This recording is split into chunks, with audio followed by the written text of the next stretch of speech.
How to grow perennial Dianthus. It's easy to get confused when shopping for Dianthus plants for the garden, as the genus encompasses plants that behave as annuals, perennials, and biennials. While each of these has its place in the flower garden, if you're looking for the heirloom pinks that grew in Grandma's garden, you'll want to make room in your landscaping for the perennial Dianthus flower. Native to Europe, Asia, and Africa, Dianthus plants feature handsome bluish-gray foliage that is showy in its own right when the plants are not in bloom. The foliage is narrow, even grass-like, and plants may exhibit a mounded shape, an erect habit, or a trailing habit. When choosing varieties of Dianthus for your landscape, don't be confused by the name pinks. While many varieties do have pink flowers, this nickname comes from the fringed edges of the flower petals. Dianthus plants grow fast and are best started in the spring after all risk of frost has passed. Seedlings can emerge in as little as 8 days, and a new plant can be fully in bloom in under 3 months. Blooms are heaviest in late spring, with some possible rebloom into fall. Dianthus blooms may be single or double, but all have the same jagged-edged petals. All Dianthus plants are toxic to pets. Perennial Dianthus care. Most Dianthus flowers are easy to grow and can thrive in a range of conditions. They bloom best when given plenty of sun, but they don't like the high heat of midsummer. Deadheading the plants after their first bloom can help ensure a second bloom later in summer or early in the fall. The mounding shape and long blooming time of Dianthus plants make them welcome additions to any container garden. In garden beds, place Dianthus at the front and along borders so you can appreciate their pleasant close fragrance. You can also add Dianthus plants to a butterfly and hummingbird garden, as the flowers attract both with their nectar. Another option is to include Dianthus in an alpine or rock garden, where they thrive in the fast-draining soil. Dianthus plants are resistant to deer, though the same can't be said for rabbits. Light. Full sun is important for thriving plants, so choose a location that gets at least 6 hours of light each day. Plants that don't get enough light can see a reduction in blooms or flower vibrancy. Soil. Stem rot can be a problem in Dianthus plants if their soil doesn't drain well. If the soil in your garden is heavy clay, consider containers or raised beds for your plants instead. Additionally, Dianthus plants like a neutral to slightly alkaline soil pH.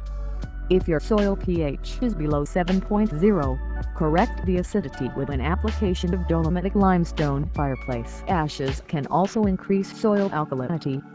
It's fine to use mulch to keep weeds under control, but avoid letting a mulch crowd around the crowns of Dianthus to avoid rot. Water. Dianthus flowers need weekly watering. Aim to give plants 1 inch of water per week, but avoid waterlogging the soil. Temperature and humidity. These plants can tolerate a light frost but don't like a deep freeze.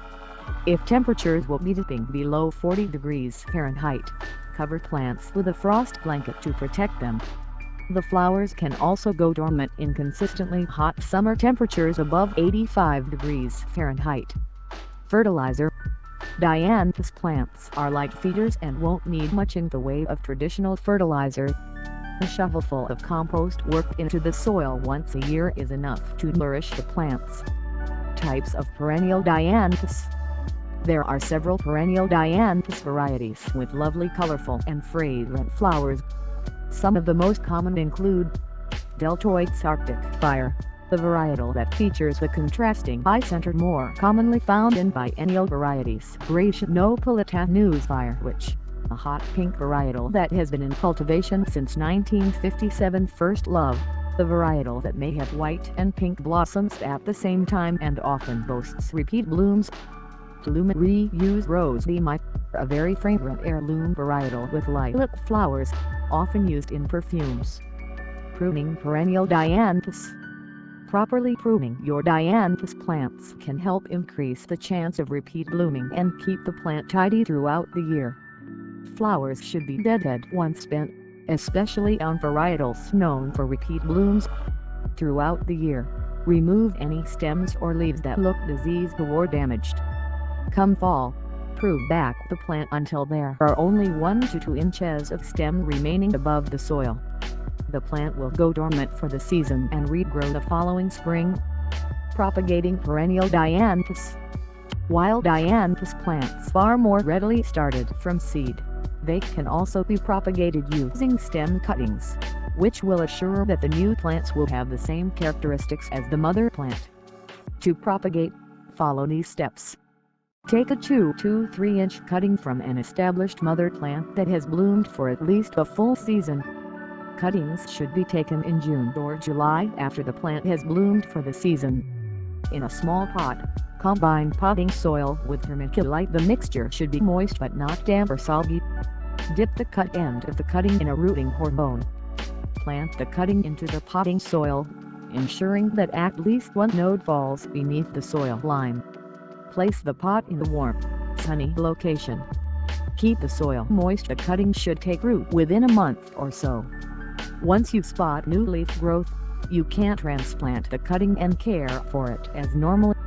How to grow perennial Dianthus from seed. Dianthus plants are easy to grow from seed, but there is no guarantee that the plants that result will mirror that of the parent blooms. To grow from seed, plant into a seed tray indoors around 8 weeks before the final frost in your area. Keep the seed tray somewhere warm and sunny until the seedlings germinate, which should happen in approximately 8 to 10 days. Continue to grow the seedlings indoors until they've reached 4 inches tall.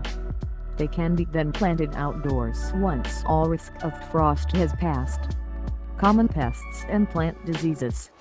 One of the biggest issues Dianthus plants have is vascular wilt, characterized by dull green stems that droop and eventually dry out. Wilt is technically a fungus that can eventually kill an entire plant. Treatment is difficult as fungicides are not effective. Therefore, it's important to rotate your plantings frequently and avoid planting in any soil that seems diseased. Additionally, Dianthus plants may have issues with other common plant pests, such as spider mites and aphids. To treat, you can apply insecticidal soap or neem oil until all signs of an infestation are gone. How to get perennial Dianthus to bloom. Lucky for many gardeners, Dianthus plants are easy to care for and rarely have trouble blooming. Still, if you are having trouble getting your plants to show off, there are a few things to keep in mind. First and foremost, Dianthus plants should be located somewhere that gets at least 6 hours of bright sunlight daily. Too little light can impact the frequency and vibrancy of the blooms. Additionally, ample water is important for the overall health and blooming of Dianthus plants. Ensure that the soil doesn't get dried out with frequent weekly watering. You can also mulch over the soil around the roots of the plant to lock in moisture and prevent evaporation. Finally, proper grooming is essential to encouraging Dianthus plants to bloom. By frequently deadheading the spent blooms, you'll invite the plant to produce more buds and foliage, rather than put energy into turning the spent flowers into seed.